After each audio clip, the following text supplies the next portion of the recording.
यह है madam Saroj Sharma ji, NH board के चेयरपर्सन है। बहुत बड़ी अपडेट दी गई है जो कि आप सबके लिए गुड न्यूज़ है। अप्रैल एग्जामिनेशन 2023 के सभी स्टूडेंट्स के लिए आज की इस वीडियो में जिस नोटिफिकेशन के बारे में बताने जा रहा हूं, आप सभी को प्रैक्टिकल, थ्योरी एंड टीएमए में आपको पास करवा देंगे। मैं मनीष वर्मा, आप सभी का स्वागत है हमारे चैनल पर। प्लीज़ इस वीडियो को एंड तक देखना ताकि कोई भी इन्फॉर्मेशन आपसे मिस ना हो जाए। सबसे पहले आप सभी को यह पता होना चाहिए कि थ्योरी के अंदर अगर आप फेल हो जाते हो तो प्रैक्टिकल या टीएमए आप कुछ भी दे दो, कोई भी फायदा नहीं होगा। इसलिए थ्योरी में पास होने के लिए टीएमए और प्रैक्टिकल का कितना बड़ा रोल होता है, ये मैंने आप सभी को अपने प्रीवियस वीडियो के अंदर बताया था। इसके रिगार्डिंग एनएच बोर्ड के जो चेयरपर्सन है, इनके द्वारा जो नोटिफिकेशन डिक्लेयर किया गया, आज मैं आपको ये बताने चाह रहा हूँ कि आपको ये पता होना चाहिए कि टीएमए के अंदर कितने मार्क्स होता है, कितने मार्क्स आपको मिलने वाला है, किस तरीके से टीएमए और प्रैक्टिकल के मार्क्स इंक्लूड होकर आपको थ्योरी एग्जामिनेशन में पास कर दिया जाता है। ग्रेस मार्किंग का कॉन्सेप्ट होता है। तो इन नोटिफिकेशन में सबसे पहले इस नोटिफिकेशन की बात करते हैं, जिसके अंदर अप्रैल एग्जामिनेशन के टीएमए के रिगार्डिंग बात की गई है और कहा यह गया है कि 28 फरवरी तक आप सभी को आपके टीएमए के मार्क्स मिल जाएंगे। जिनको नहीं मिला अभी तक उनको 28 फरवरी या उसके बाद मिलने स्टार्ट हो जाएंगे।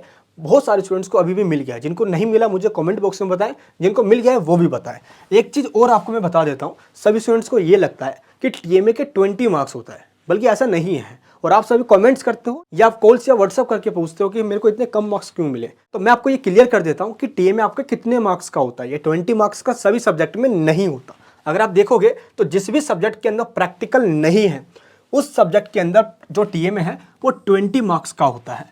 और जिस सब्जेक्ट के अंदर प्रैक्टिकल है, उस सब्जेक्ट के अंदर टीएमए 17 मार्क्स का होता है। ये मैं बात कर रहा हूँ क्लास 10th की। और जो पेंटिंग का टीएमए है वो 6 मार्क्स का होता है। वो बच्चों को 3, 4, 5 नंबर मिल जाते हैं तो वो बहुत अच्छे मार्क्स हैं। लेकिन बच्चे ये सोचते हैं कि मेरे को 20 में से 3, 4 नंबर मिले, वो अपसेट हो जाते हैं। इसमें आपको टेंशन नहीं लेना, ये आउट ऑफ 6 में से आपको मार्क्स मिलता है। ऐसे ही सेम डेटा एंट्री के अंदर जो टीएमए का मार्क्स है वो 8 मार्क्स है। तो आप सभी प्लीज़ ये चीज़ ध्यान रखना। ये होगी क्लास 10th की बात। अगर हम 12th की बात करें तो 12th के अंदर जो टीएमए के मार्क्स है वो आप यहाँ देख सकते हो। जिसके अंदर प्रैक्टिकल नहीं होता उस सब्जेक्ट के अंदर टीएमए के मार्क्स 20 है, और जिसमें प्रैक्टिकल होता है उस सब्जेक्ट के अंदर टीएमए के मार्क्स 16 है। बाकी पेंटिंग और डेटा एंट्री के मार्क्स 10th और 12th में सेम होता है। 6 मार्क्स का पेंटिंग और 8 मार्क्स का टीएमए डेटा एंट्री का होता है, और 12 मार्क्स का टीएमए कंप्यूटर साइंस का होता है। तो इसमें से ही आपको मार्क्स मिलता है। आपको इस चीज़ का ध्यान रखना है। अगर आप सभी को 70 to 80% मार्क्स मिल जाता है जो टीएमए के मार्क्स है, तो ये आपके एक्सीलेंट मार्क्स माने जाते हैं। यही एक डेटा होता है एनएच बोर्ड के पास आप सभी को ऑब्जर्व करने का। अगर आपके टीएमए के अंदर अच्छे मार्क्स मिले हुए हैं तो थ्योरी के अंदर ग्रेस मार्किंग मिलने के चांसेस बढ़ जाते हैं। इस नोटिफिकेशन के बाद अब इस नोटिफिकेशन में बताया गया है आपका प्रैक्टिकल एग्जामिनेशन के रिगार्डिंग। मैं सबसे पहले बता रहा हूँ क्लास 10th वाले स्टूडेंट्स के। ये वो सब्जेक्ट्स है जो क्लास 10th के अंदर प्रैक्टिकल वाले सब्जेक्ट्स हैं। ये इतने मार्क्स का इनका प्रैक्टिकल होता है। जिस भी सब्जेक्ट्स के अंदर प्रैक्टिकल है तो प्रैक्टिकल के मार्क्स, टीएमए के मार्क्स, इन दोनों को मिलाकर आपको थ्योरी के अंदर पास कर दिया जाता है। ये हो गए पासिंग मार्क्स। देख सकते हो आप यहाँ पे। इन सब्जेक्ट्स के अंदर पास होने के लिए आपको 27 मार्क्स चाहिए, पेंटिंग के अंदर 31 मार्क्स चाहिए और डेटा एंट्री के अंदर 30 मार्क्स चाहिए।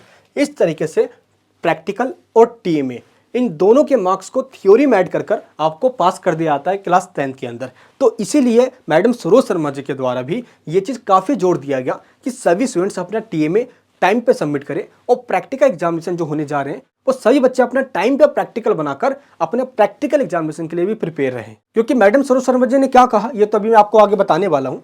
जिसके अंदर प्रैक्टिकल होता है ये वो सब्जेक्ट्स हैं। इन प्रैक्टिकल वाले सब्जेक्ट्स के अंदर ये प्रैक्टिकल के मार्क्स होता है, और इन प्रैक्टिकल में आपको सेपरेट पास होना होता है और थ्योरी एग्जामिनेशन में आपको सेपरेट पास होना होता है। अगर आप देखोगे जैसे physics, chemistry, biology, geography, environmental science, ये सारे वो सब्जेक्ट्स हैं जिसके अंदर प्रैक्टिकल 20 मार्क्स का होता है। 20 में से आप सभी के प्रैक्टिकल के अंदर 7 मार्क्स आना चाहिए। ये पासिंग मार्क्स है।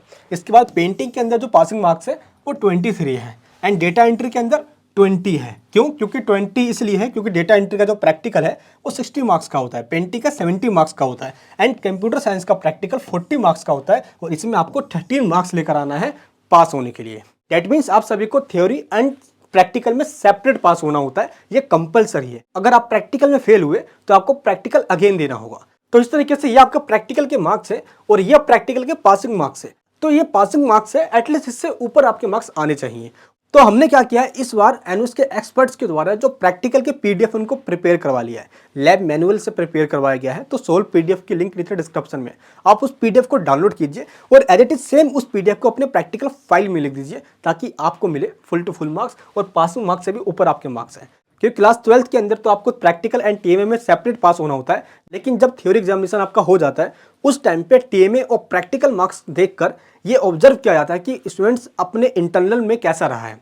उसी टाइम आपको ग्रेस मार्किंग थ्योरी एग्जाम्स में दिया जाता है। तो इस चीज़ का फायदा आपको मिलेगा। और ऐसा इसलिए है क्योंकि न्यू एजुकेशन पॉलिसी जैसे इंप्लीमेंट हुई है उसके बाद से एनयूएस बोर्ड काफ़ी एक्टिव हो चुका है भारत के सभी स्टेट्स के अंदर, और ज़्यादा से ज़्यादा एनयूएस बोर्ड से जुड़े और मैक्सिमम स्टूडेंट्स पास हो, इसके लिए एनयूएस बोर्ड काफ़ी ज़्यादा प्रोग्राम्स कर रहा है। आज सरोज शर्मा मैडम जी ने जो मीडिया में कहा है, आप इसको सुनिए। देखिए, राष्ट्रीय मुक्त विद्यालय संस्थान विश्व की सबसे बड़ी संस्था है जो ओपन एंड डिस्टेंस मोड में शिक्षा प्रदान करती है, और शिक्षा मंत्रालय के अंतर्गत ये स्वायत्त शासी संस्थान है और 2 नेशनल बोर्ड में से एक है, और करीब पूरे विश्व में 28 लाख के करीब इसके विद्यार्थी हैं अभी नामांकित। राष्ट्रीय शिक्षा नीति आ गई है और हम इस दिशा में बहुत महत्वपूर्ण काम कर रहे हैं। पूरे देश में अभी एक्सेस, इक्विटी, क्वालिटी और स्किल की बात हो रही है कि कैसे ज़्यादा से ज़्यादा संख्या में विद्यार्थी नामांकित हों, कैसे हम उनको क्वालिटी एजुकेशन दें और किस तरीके से उनको हम वोकेशनल एजुकेशन दें जिससे वो आत्मनिर्भर बने। हम ज़्यादा से ज़्यादा विद्यार्थियों को जोड़ेंगे, एक प्रखर राष्ट्र का भी निर्माण होगा, दोनों ही राज्य और केंद्र के सहयोग से। तो एनयूएस के जितने भी अधिकारी हैं या मैडम सरोज शर्मा जी जो एनयूएस बोर्ड के चेयरपर्सन है, ये चीफ है एनयूएस बोर्ड के, जब भी मुलाकात होती है, जब भी बात होती है अधिकारियों से, हमेशा यही बात होती है कि मैक्सिमम स्टूडेंट्स कैसे पास हो। जॉब करने वाले स्टूडेंट्स या अपने घर की पूरी रिस्पॉन्सिबिलिटी को संभालने वाले टाइम निकाल के किसी तरीके से पढ़ते हैं, वो बस उनकी ये उम्मीद होती है कि किसी तरीके से मुझे एनयूएस बोर्ड से अपना सर्टिफिकेट मिले और क्लास 10th या 12th पास कर लेने के बाद अपने हायर एजुकेशन के अंदर सिंपली मेरे को एडमिशन मिल जाए और हमारे जो सपने हैं, जो उम्मीदें, वो पूरी भी हो जाए।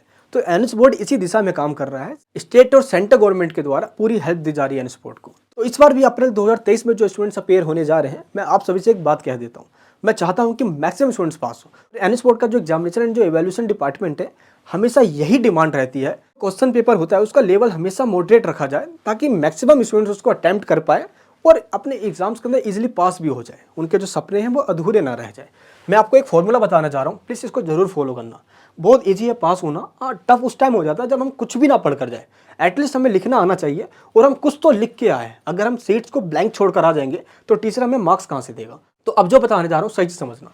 एनयूएस बोर्ड के एग्जाम में पास होने के लिए 3 फार्मूला है।